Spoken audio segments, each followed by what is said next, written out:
l'ambiance de cette gare latente. Les Russes avaient une patience inouïe. Ils partaient en voyage, les trains étaient en retard ou Dieu sait quoi. Ils pouvaient attendre des heures et des heures.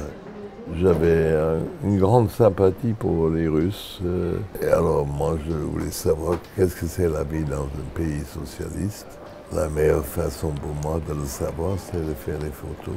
J'ai pu aller en Russie et je me suis méfié beaucoup. Je me suis dit, c'était la guerre froide. Je n'ai jamais eu le moindre problème.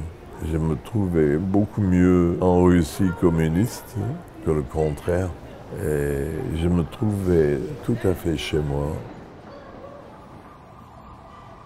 Vous savez, je suis quand même fils d'immigrés à New York. Et je ne me sentais pas tellement américain. J'avais une certaine distance et une méfiance de la vie américaine.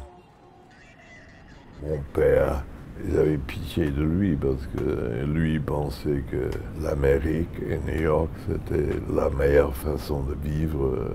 Surtout quand je vivais à Paris, je me suis dit, mais il se trompe. Il se mettait le doigt dans l'œil. C'était pas une vie. Il se battait contre Foreman. Il arrivait pour le combat et toute son équipe était déjà en deuil, ne lui donnait pas une chance. Elle disait, vous savez ce que je vais faire? Je vais danser.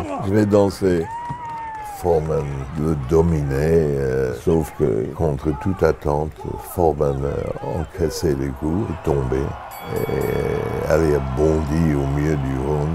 Le ring était envahi de soldats. J'ai jamais pu lui poser la question, est-ce que vous avez jamais peur?